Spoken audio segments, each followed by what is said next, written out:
Great. Thank you very much. Thanks so much for having me here, and especially to Agata Zishek for facilitating this.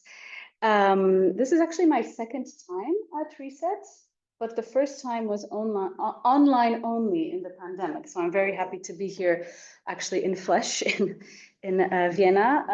The first time I presented some of my work on the post-socialist transition and its visual culture. And today I will be presenting the research from my postdoctoral project, I guess you could say, a long research project that started in 2018 and was not finalized, but an important part of it came out as a book in the fall of 2023. Part of the project, or part of the work on upward mobility and socialism, came out also as an article in New Literary History in 2024. So what I'll be presenting today is actually, I'm currently working on an English version of the book, which I don't want to be a one-to-one translation, because I'm aware that I need to adapt my work also for a global academic English-speaking audience. So all of your remarks, I'll be very grateful for how this reads to you as an audience that's obviously very specialized and also works on Eastern Europe and the history of socialism in some cases. I'll be interested to hear what your thoughts are. So the book is, first I'll present the book a little bit and the most important assumptions of the project, because what I'll be presenting today is actually the last chapter devoted to love, or the difficulties of love and cross-class relationships. So I'll present the book a little bit first, and then I'll move on to the actual subject. So the book is about the process, but more precisely about the representations and narrativizations of mass upward mobility of the peasant and working classes in socialist Poland. The processes were a key promise, a key declaration of the post-war state. The new system's introduction was supposed to precipitate the improvement of material living conditions for working classes, their symbolic appreciation, and perhaps most importantly, their participation in state management.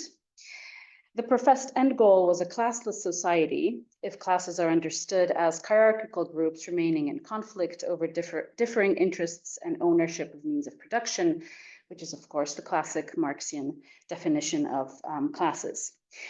Obviously, this goal was never achieved, but the socialist period in Poland was, in fact, a time of intense social mobility. So here it's very difficult, given the heterogeneous aspect of this process, to assess how many people actually experienced upward social mobility, but estimates range from 1/4 to 1/3. So obviously millions of people. And it's indisputable that these people experienced significant life changes. These changes included migrations to developing or urbanized areas, access to public education, improved economic status, contact with people outside of one's class background, or participation in cultural practices previously aimed at the bourgeoisie and gentry. The most common and celebrated path of upward mobility was the peasantry's transformation into urban dwelling blue and white collar workers. So they moved from peasant to factory worker, peasant to member of the new socialist intelligentsia. But upward mobility was also experienced in the modernizing countryside. So these immense societal changes did not, of course, go unnoticed by those experiencing them. The topics of class identity, social mobility, social justice and redistribution, the durability of pre-socialist class hierarchies were all highly and hotly discussed in the socialist public sphere, with often radically diverging opinions waged by different groups and in different moments. These discussions also elicited intense emotion.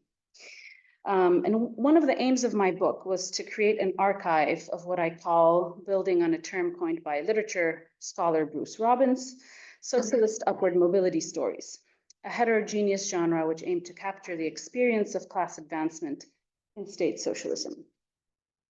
So these stories simultaneously represented the experience of not always successful upward mobility and influenced the way subjects made sense of their changing class identities. Works sanctioned by the state propaganda, film newsreels, as well as art created in the most repressive period of Polish socialism, exist alongside examples of literature from below, what could be called working class life writing, or works polemical towards socialist success stories. Socialist upward mobility stories developed over time in response to the evolving class politics of the state and transforming class relations, and influenced the ways in which class was thought and lived in state socialism. So the book attempts not only to reconstruct the ways in which these processes were narrativized, but also to try and recover the ways in which upward mobility was experienced.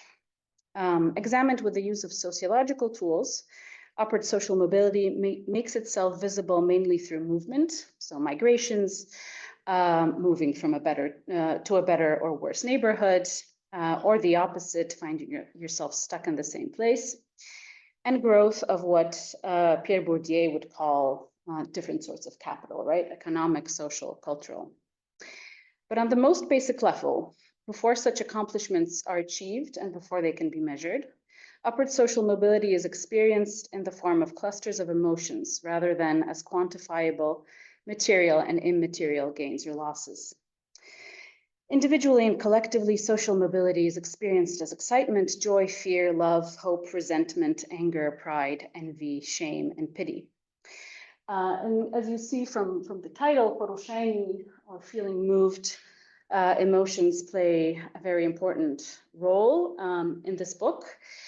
As I quickly discovered while reconstructing the discussions around upward social mobility, the descriptions of experiences typical for upwardly mobile subjects, such as learning how to eat with a knife and fork, getting used to the rhythms of factory work, coming into contact with typically middle-class urban institutions, or participating in political life, were written as highly specific accounts of ambivalent and intense emotions flooding the subjects. But the analyzed representations also contained a remarkable degree of reflection about the emotion work, to use Arlie Russell Hochschild's term, exercised by subjects during the process, and an awareness of emotional standards, another turn from the history of emotions, typical for the class environments that the subjects are entering. Okay. So generally in the book, I work with what I kind of call 3 layers of representations. So in the first part, the book is divided into 2 parts. And in the first part, I try to, first of all, reconstruct this official top-down narrative of upward social mobility. So the way in which this process, which was communicated through a single category, the category of awans społeczny or awans, was conceptualized and discursivized by the ideologues of the state and the new system. And it was very often, it was thought of as something, as many processes then, in opposition, in straightforward opposition to capitalist upward mobility processes. And I distinguish 4 main traits, or 4 main differences, maybe also between socialist and capitalist upward mobility as it is seen from above. So first of all, upward mobility was supposed to be collective and mass, right? It was supposed to be a process open to everyone, but also it was supposed to be arrived at as a collective, in a sense. And it was supposed to be not only about these individual transcendings of class. So for example, situations in which a peasant child goes to the university and becomes a member of the intelligentsia, but it was also narrativized or conceptualized as a process that pertains to the whole class. The working class as a whole is experiencing upward mobility, even as the nature of their work doesn't really change. But their living conditions change, the social prestige of factory work changes, and so on and so on. The second trait would be the fact that the state becomes, in these stories, in these narratives, but also in social practice, the state becomes the patron, the benefactor of upward social mobility. By providing this sort of something that could be called an infrastructure of upward social mobility. Processes that Agatha has written about, right? So the kind of extension of education and providing peasant children, working class children with the possibility, for example, of getting into the university and so on and so on. And various different means of kind of infrastructural guidance into this process of upward social mobility. Another trait was what I called diffusion of upward social mobility, which by which I mean that this category was used to describe very different experiences, which was a kind of double-edged sword in a sense for the socialist state. It turned quickly against the socialist state. So the term avance was used to describe the fact that you would go to the theater, right? Or the fact that you learned how to read and write, but also the fact that you obtained some kind of professional qualification. So it was a category that was very often used to describe even these kind of minute, everyday practices. And the fourth, which the heightened emotionality of upward social mobility. So the fact that it was kind of framed as a process which is supposed to become the most important process in an individual's life. And in the case of these top-down narratives, was supposed to elicit universally positive emotions, right? It was supposed to be something that was a source of joy, pride, et cetera, et cetera. And in the second part of this chapter, which is titled Overcoming Feelings, I analyze mostly bottom-up upward mobility stories. So here I draw on this archive of life writing competitions that were organized in Poland actually from right after the war, but they also have a pre-war history. But they mostly become this kind of popular way of participating in the public sphere in the 1960s, so after the thaw period. And it's a very big archive of life writing, which was elicited by specific institutions. They could be academic institutions, they could be just the media. It was very common for specific magazines to organize life writing competitions or memoir competitions.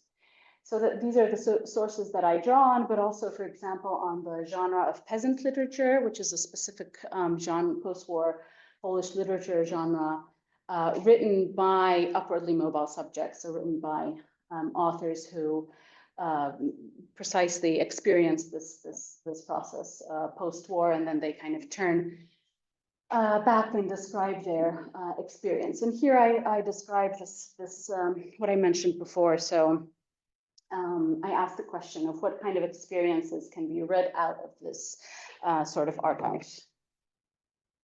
Okay, and then in the second part of the book, I look at three micro-genres of socialist upward mobility. And here I also use a wide array of sources, of course, always remembering about the fact that the nature of the object, the nature of the text or the images is very important, but I do kind of compare, or I do in this part also use working class life writing or the life writing of upwardly mobile subjects together with literature, reportage, film, documentary film, and feature film. And I have three chapters in this part. In the first one, in the third chapter of the book, I look at relationships between the so-called popular intelligentsia, intelligentsia ludowa, which was a term coined after the war to precisely describe this group of people who joined the ranks of the intelligentsia, but have come from the popular classes. It was an important category for the system because it was supposed to describe a group of people who, unlike in capitalism, where upwardly mobile subjects usually assimilate into the new classes and work on their behalf and very often cut ties with environments that they have advanced from. Popular intelligentsia was supposed to stay connected to the working classes and the peasant classes and work on their behalf in the structures of the state, of course. So I look at the relationships between popular intelligentsia and their classes of origins through two figures. First of all, the one who returns. So this very common trope of upwardly mobile subjects who usually return to their home villages and kind of face this drama of not belonging in their environments of origin, but also not belonging fully to their new classes.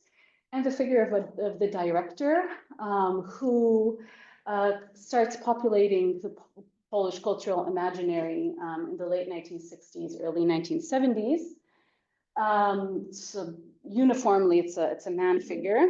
And it's this figure of the director who is also torn, but is torn more between this new class that he has advanced into, so this kind of technocratic socialist intelligentsia, which is set on delivering the production plan and on kind of ascribing to certain political values and so on and so on. And it's collective, and the working class collective that works in the factory that the director is now leading. There's a whole series. There's even something that's called the powieść dyrektorska, so director novel, right? So these novels written about the difficult experience of the socialist director who has to negotiate between these two worlds, but also a lot of films and TV series devoted to the subject. In chapter 4, I look at failures and refusals, so these ruptured upward mobility trajectories that became a very important topic mostly for Polish documentary film after 1956. And they would focus on people who somehow were not able to complete their upward mobility trajectory or don't really see the effects of upward mobility politics in their lives. And then in the last chapter, I look at cross-class love. So this question of whether inter-class relationships are examples of class alliances or class domination. So after telling you a little about the book, now let's I'm gonna provide you with a little bit of, I guess, methodological, historical background in the topic of love and class, love and upward mobility. What are the connections? What do these things have to do with each other? So quite simply, from a sociological standpoint, cross-class, inter-class relationships are were a way since the dawn of modern classes, were a way of boosting or cementing or proving one's upward mobility. The more open a society, the less common endogamy is, which does not mean, of course, that class difference is not a factor in partner selection and is not a part of the lived experiences of the couple in more open societies. So historically, both the higher classes, for example, 19th century bourgeoisie, and the lower classes, for example, sharecrop peasantry, based marital partner selection on economic grounds. In both cases, the motivating force being the expansion of capital or land. As a Polish historian wrote in his memoir devoted to his native village of Maszkinice, it is not love that one searches for in marriage, but the most convenient conditions for living and managing the land. Or as Eric Hobsbawm describes in his social history of the long 19th century, the family was not merely the basic social unit of bourgeois society, but its basic unit of property and business enterprise, linked with other such units through a system of exchanges of women plus property. Anything which weakened the family unit was impermissible, and nothing more obviously weakened it than uncontrollable physical passion, which introduced unsuitable, that is, economically unsuitable suitors and brides, split husbands from wives, and wasted common resources. So this system is, you could say, the source of the cultural category of the mésalliance, right? which I understand not as the sociological fact of two people from different classes coming together, but as a normative structure of judgment, which deems interclass relationships as inappropriate and, importantly, certain to fail, right? So interclass, when you look at representations of interclass relationships in European culture, they mostly carry with themselves this kind of feeling of doom, right? This will not work out. Endogamy is thus a guarantee of social reproduction. As Pierre Bourdieu shows in Distinction, the appearance and prevalence of marriages of love in place of arranged marriages in Western societies in the 20th century does not impede practices of picking partners of similar class origin. One could even argue, as Bourdieu does, that these practices become even more naturalized as they function under the guise of true love. Right, so he talks about here, what he talks about here in this long quote is the fact that this kind of narrative of true love and of similar tastes and of working well together, right, in contemporary capitalist societies is in fact something that covers class endogamy, which is an excellent way of socially reproducing, right, the dominant classes. On the level of cultural narratives, there is, of course, a deep intertwining of the topics of love and class advancement. As Bruce Robbins writes in his book, Upward Mobility and the Common Good, towards a literary history of the welfare state, quote, "We know that social climbing seeks shelter in love stories, where it can hide its true colors. What better camouflage for the pursuit of social advancement than to make them seem the unintended result of pairing up with the boss or the boss's daughter, hence as natural and innocent as falling in love," end quote. Robbins reads the prominence of love or love-adjacent couplings within upward mobility stories as proof of the centrality of the relationship between upwardly mobile subjects and the patron. And the prevalence of these relationships and these narratives kind of calls into question the highly individual myth of pulling oneself up by the bootstraps. In fact, upward social mobility requires a patron, a person or an institution who mediates between the advancing subject and his/her class of destination, offering the subjects the tools and connections necessary to break into the new class, and to stay there also. As we shall see in the post-war reality of the newly established socialist state, both practices of partner selection and the formats of narrating cross-class relationships undergo a significant remodeling.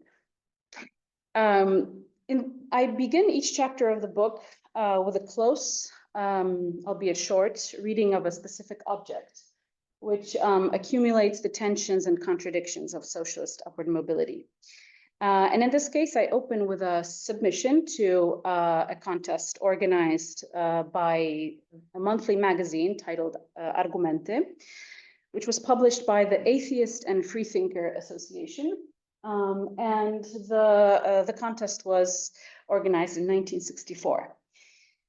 So this was not strictly a memoir competition, but something that kind of called for short answers from the socialist public on a specific topic. And here the goal was to collect, as the organizers wrote, quote, "a wide range of testimonies about conflicts within contemporary families and about the changes of customs and morals in family households." So one of the contributions, the one that I analyzed in the book, was written by a woman born in a poor working class family, but who now is a member of the socialist intelligentsia. And as you see here, a well-known sociologist and life-writing scholar, Franciszek Jakubczak, described the text as intelligent and intriguing and recommended it for publication, which did happen. So I compared, so this is the evaluation part of the submission, which every submission to life-writing contest had this kind of evaluation card. Sometimes it was a shorter form, sometimes a longer form. And I also compared the original submission with what was then published in this collected volume, The Family on Family, Rodzina o Rodzinie, in 1967. I know there were no changes between the two texts. So here you see the scan. I know you can't read it, so I translated some parts of you, but this is the original as it was submitted to the contests. So the text is truly intriguing.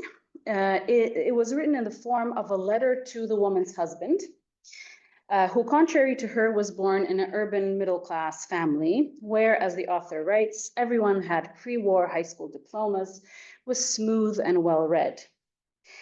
The letter describes various marital conflicts and frictions, the wife's extreme jealousy and her suspicions of her husband's extramarital affair, their decision to undertake an abortion. But the main axis of tensions, identified as the source of the trouble by the author and the view of the author, is class contingent. And I would say it goes along two lines. So the first is that the author accuses her husband of not accepting the new egalitarian values of socialism, despite him being like an active member of the socialist public sphere, who went through the same kind of socialist institutions, such as the Union of Polish Youth, that she did. So he's schooled in the values of socialism, and yet at home he doesn't adhere to them. She describes this as him wanting to be him wanting her to be his servant, to prepare breakfast every day, a breakfast which is served in elegant porcelain on a clean tablecloth. She describes his needs as bourgeois, a leftover of his family traditions, but she writes that it's not only a matter of differences of tastes. In fact, she admits that she enjoys many of the small rituals that he proposes. But her problem is with the fact that his pleasure demands someone else's labor, and the labor is invisible to him. She writes, "You know, my love, this tablecloth is beautiful, but what you kept from the old times is that you have no idea who cleans it, who irons it, who washes the stacks of dirty dishes. You don't give it a single thought because this is nothing new for you." So this is kind of her first line of critique. The second is a little more complex, and it involves this role of the patron that is important for me here. So the author admits that many of their fights, stem from the fact that she has not been fully open about her past with her husband. Her childhood and adolescence spent in extreme poverty. She describes daily hunger, not being able to buy books, clothes, etc., and domestic violence also. A childhood that has traumatized her.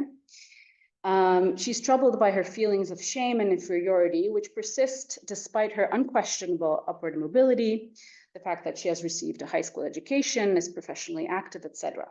She writes, "I am ashamed of my past life. In front of you, I keep pretending that I have always been the way I am now. I am embarrassed by the poverty and the backwardness. Although I know that you would react with comments about social injustice, that you would tell me that it doesn't matter because my family was not responsible for our life conditions." So the way that she explains why she doesn't want to be open with her husband about this is really interesting to me, because basically it comes down to the fact that she doesn't want him to think of himself as her patron. She clearly identifies the new system as something that enabled her class transformation.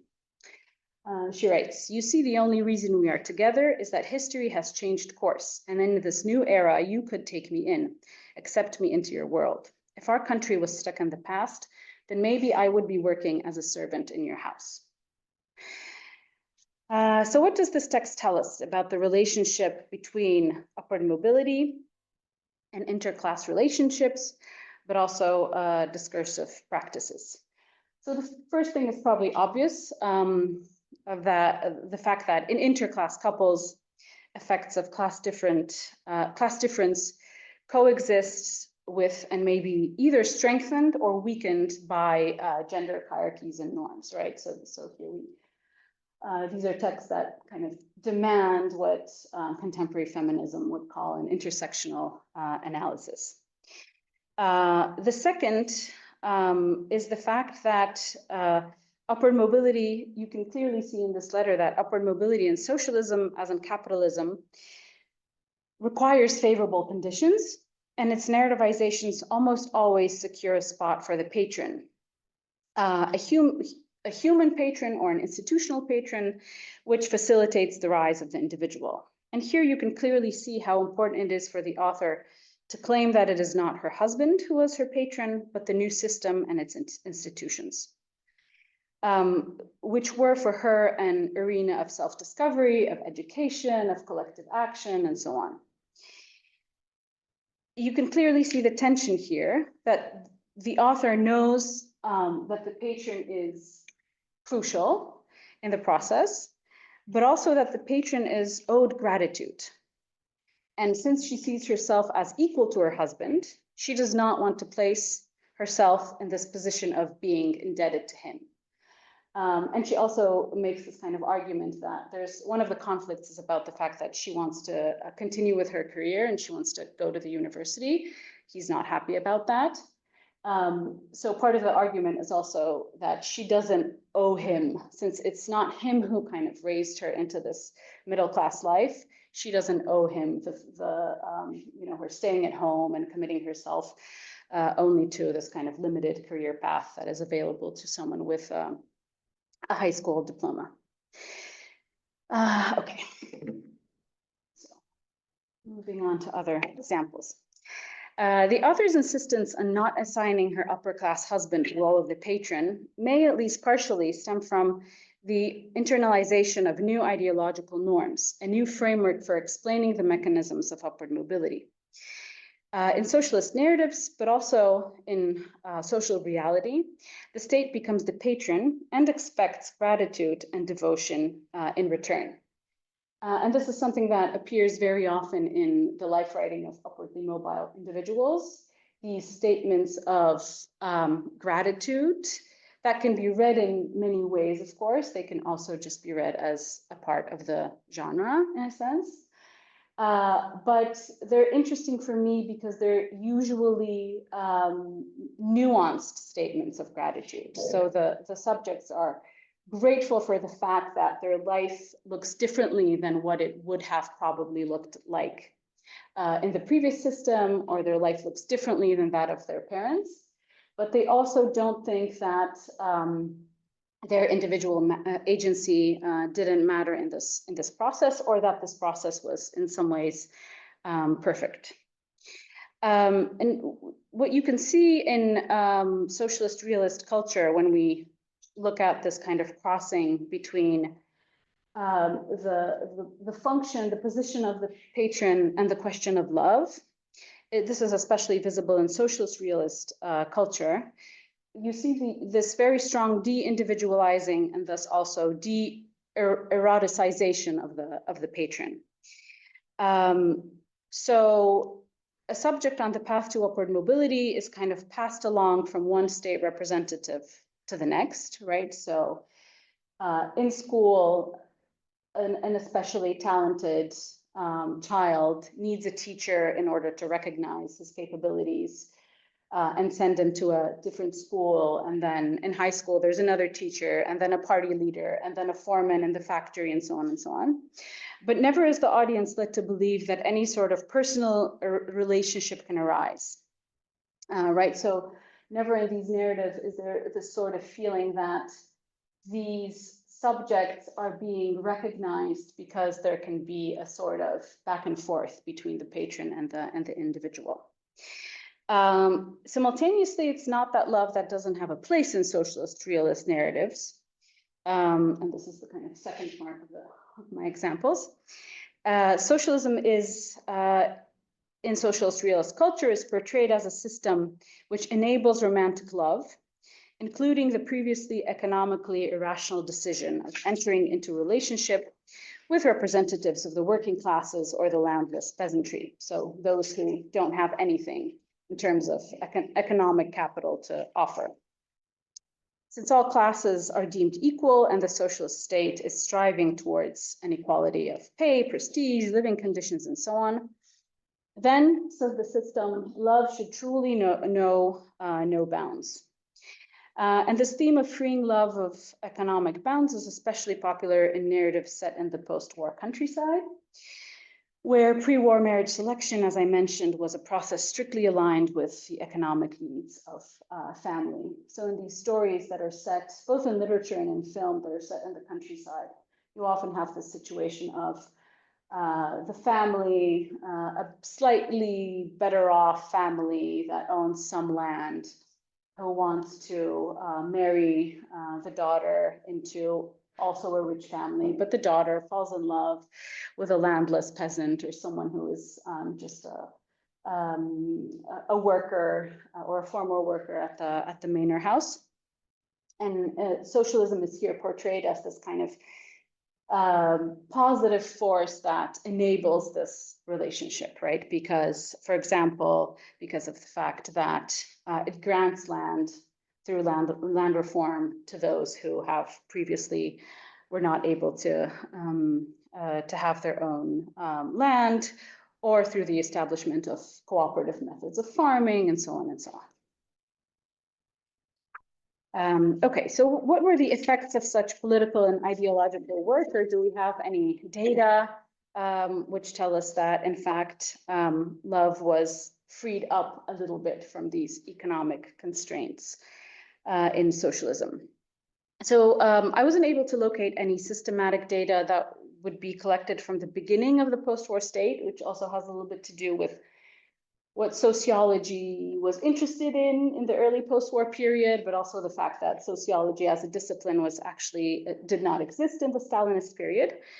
But we do have data that was being collected from the beginnings of the 1960s by representatives, almost all female, interestingly, female sociologists, of this new subdiscipline, which was called sociology of the family.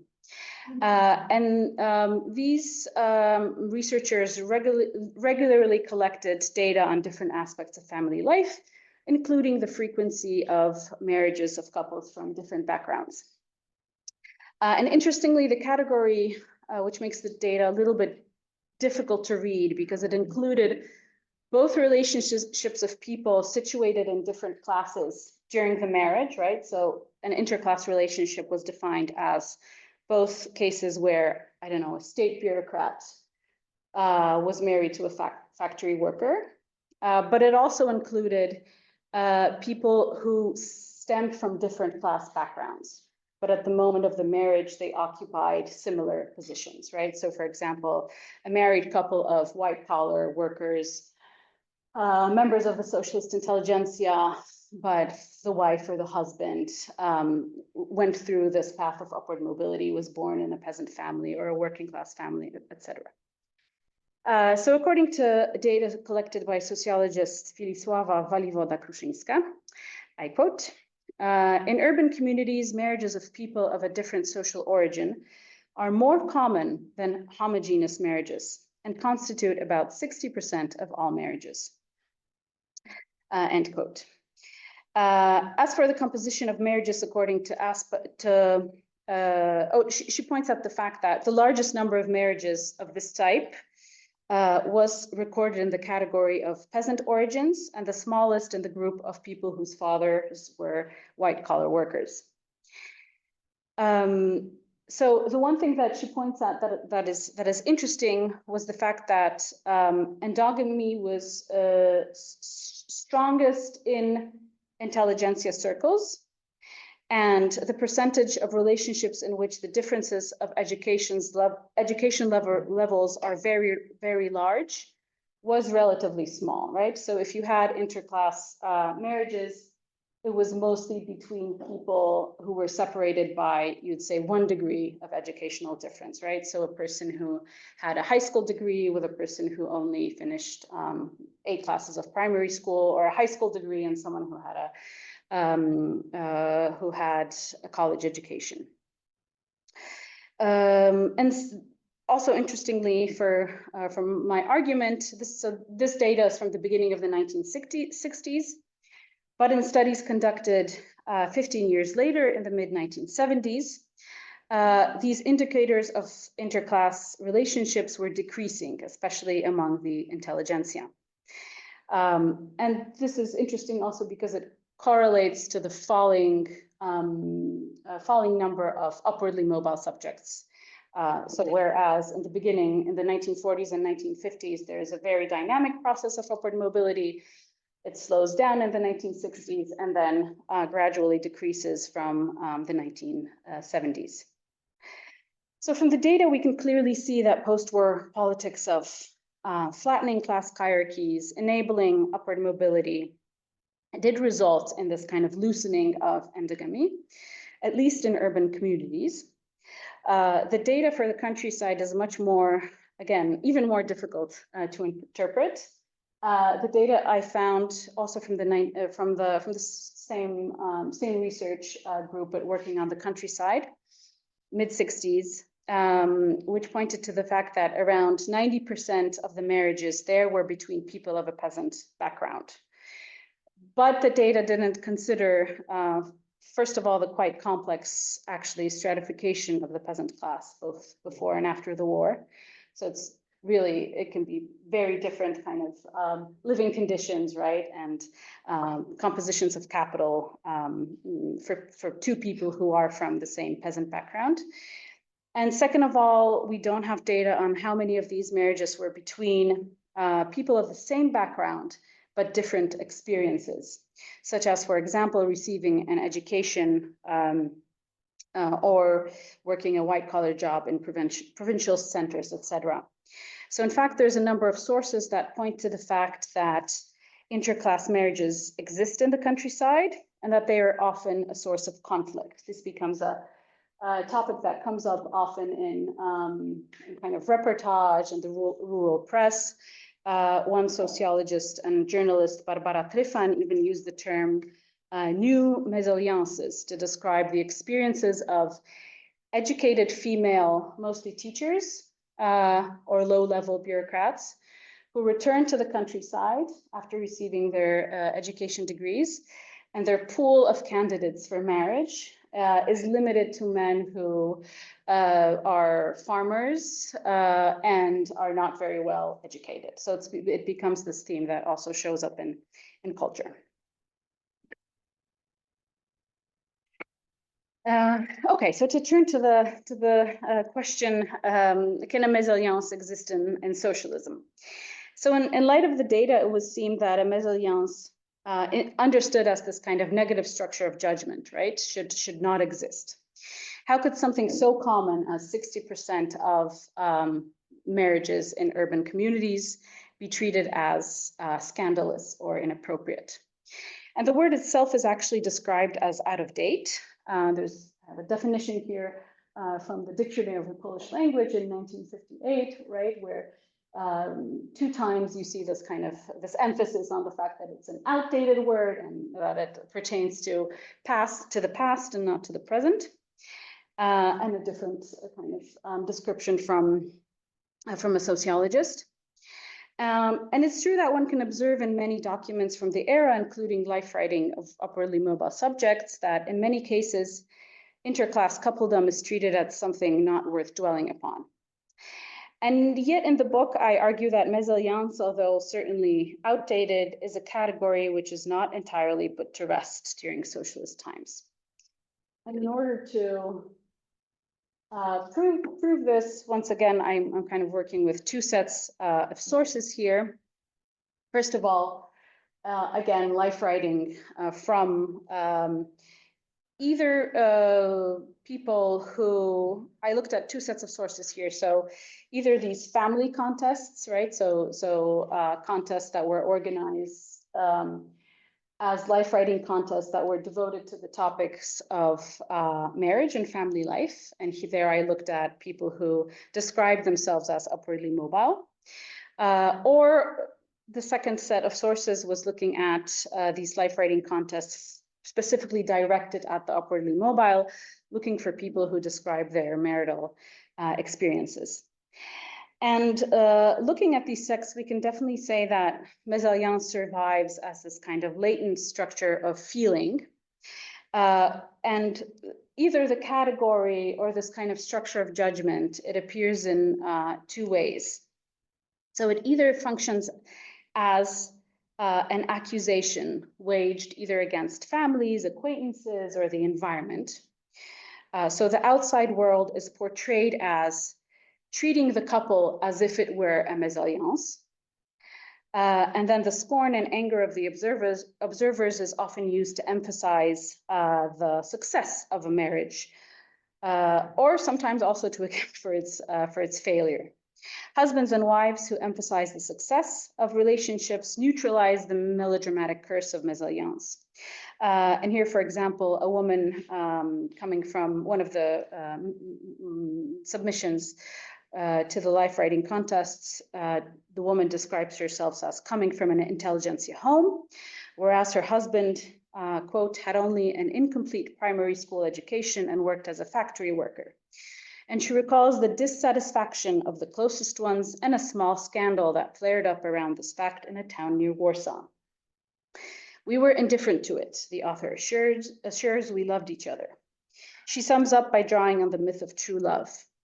Quote, it seems to me that the history of our marriage confirms the view that all cultural or intellectual differences can be leveled with the help of true feelings. It is only necessary to possess a lot of goodwill. So here you can kind of see this naturalization again of the true love narrative. But sometimes the authors describe more serious consequences of not abiding to their family's judgment.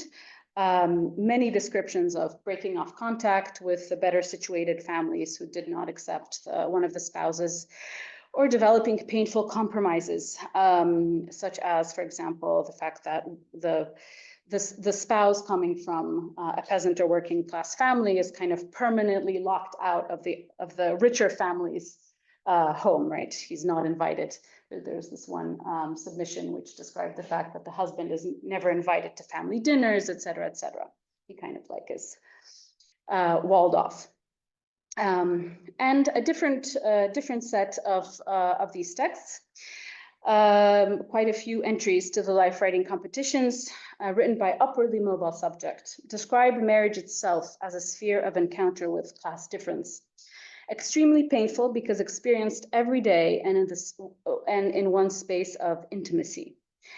So here the mésalliance functions kind of within the married couple and becomes a structure of judgment that is displayed by one of the spouses, of course, the one who comes from a better family, quote unquote.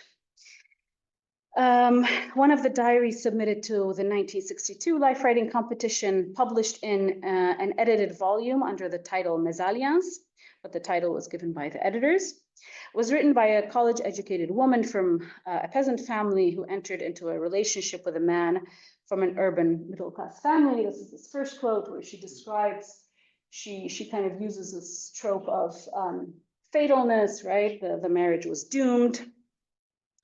And in the text, she also described with bitterness the insults her husband throws at her.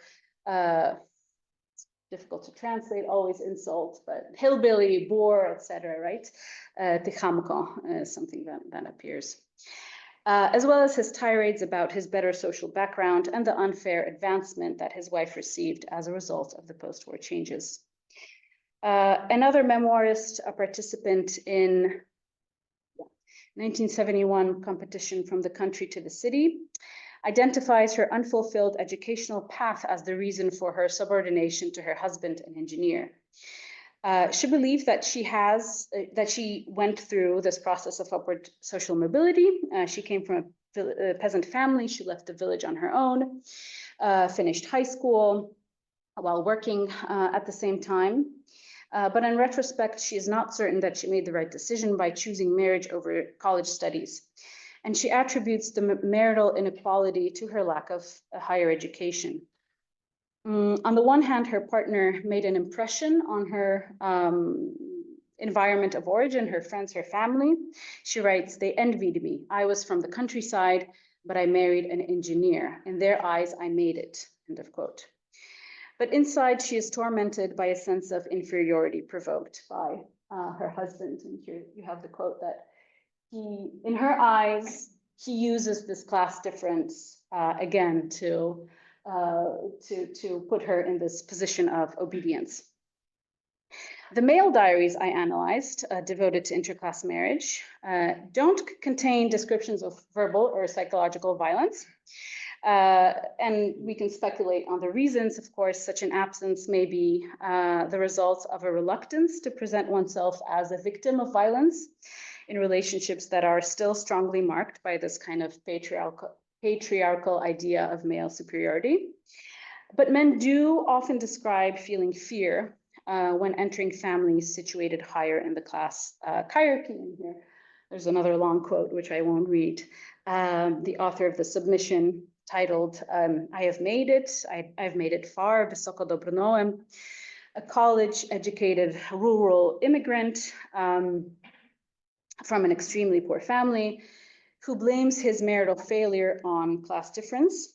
And interestingly, for me in the text, the man drew attention to his effort to learn these new kind of emotional rules, emotional standards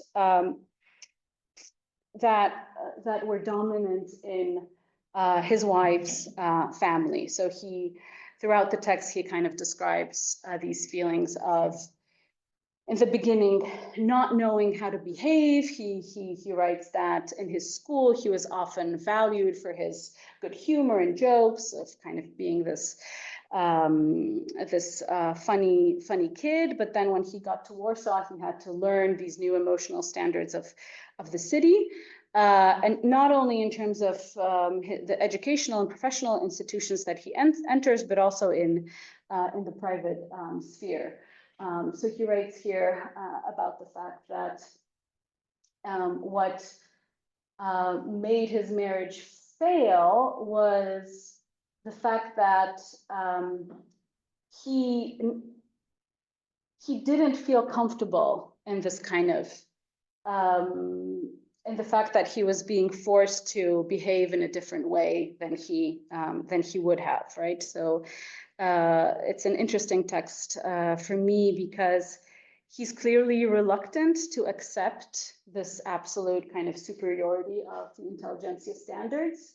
So he writes, undoubtedly, people from big cities have an advantage over us in resourcefulness, cunning, realism, and above all, in emphasizing their own dignity to an exaggeration. But are these all positive traits? And he describes this process of kind of trying to keep parts of himself, but then also learn some of the traits that are expected of him. All these differences transformed over time into difficulties in living together between my wife, her entire family, and me. And the text ends with a falling apart, a divorce.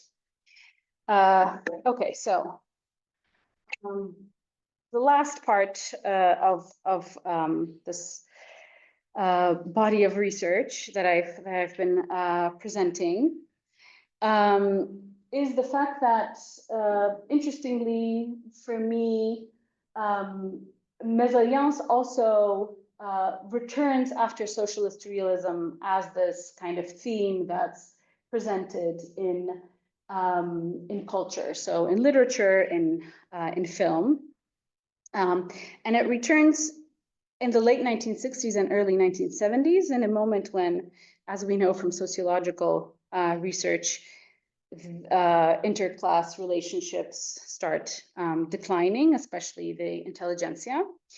And this kind of trope of the mésalliance becomes one of the multiple genres through which interpersonal relationships in socialism are critiqued and negotiated with.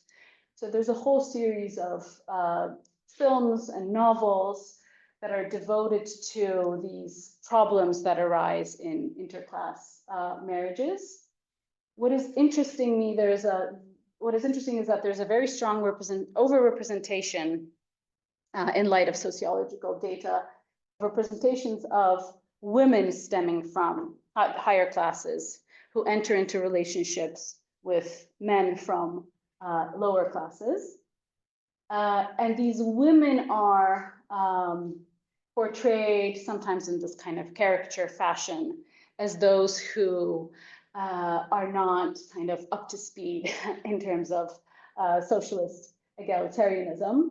So for example, there's this film, A Bit of Hope by Yulia Indigina. See this still because it carries a lot of meaning. It's from during the scene, the husband and wife fight over many different things. She kind of accuses him of not being able to get a better apartment and of spending too much time with his family and not devoting enough time to her, and so on and so on. And part of this scene is this very intelligent kind of motif of redecorating the apartment, where she forces him to take down this painting that is a kind of portrait of a peasant woman in this kind of natural landscape. And she deems it as terrible, revolting, as a piece of crap, and so on and so on, and gives him this reproduction of a Van Gogh painting to put on the wall instead, which is, it's a kind of, it's a great illustration. You can read it alongside Pierre Bourdie's distinction. It's a kind of one-to-one illustration on the ways in which tastes are class, and tastes can function as the sort of tool of class domination. But there's many different movies that kind of build upon this figure, this character of the woman who is not ready to enter into an interclass relationship, or a woman who is kind of classist, right, in her own relationship.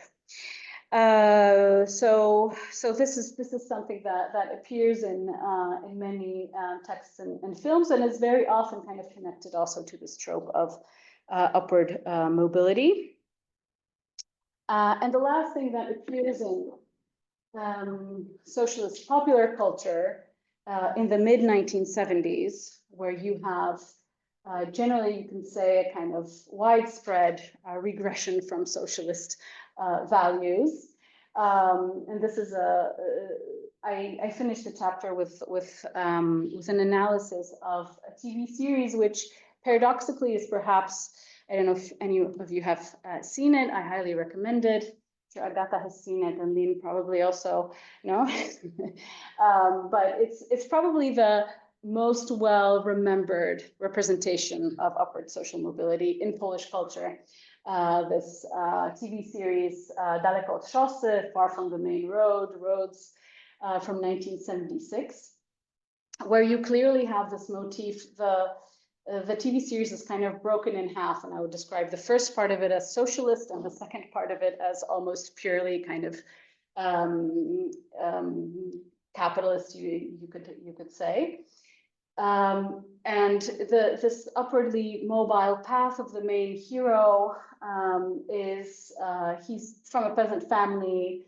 The farm is too small to accommodate the needs of all children, so he decides to migrate to a city. So this kind of like typical story. And at the beginning of the show, he has this peasant girlfriend, a girl that stays behind and waits for him, visits him in the city, and they plan a life together. And then the middle of the series, a new character appears. It's this woman on here on the other slide, who is a doctoral student from Łódź, from a well-off intelligentsia doctor family from Łódź. They're portrayed in this kind of very big apartment, and one of the scenes is when Anya takes Leszek to the famous museum of art in Łódź and kind of shows him around. And from that moment, the series really becomes, it kind of adheres to the model of upward mobility, which requires an individual and eroticized patron. So basically, Anya's function in this narrative. So the students function. They, of course, it's true love. They fall in love immediately, and he wants to move with her to Łódź, and so on and so on. But when you look at it from like a narrative perspective, it's clear that the vision that is being offered here is that upward social mobility of the 1970s is less a process that is kind of based on socialist institutions such as school, such as work, and kind of adhering to the socialist work ethic, but is a matter of luck and love, right? So we go back to this kind of very basic element of upward mobility stories, typical for capitalism already. Okay, thank you.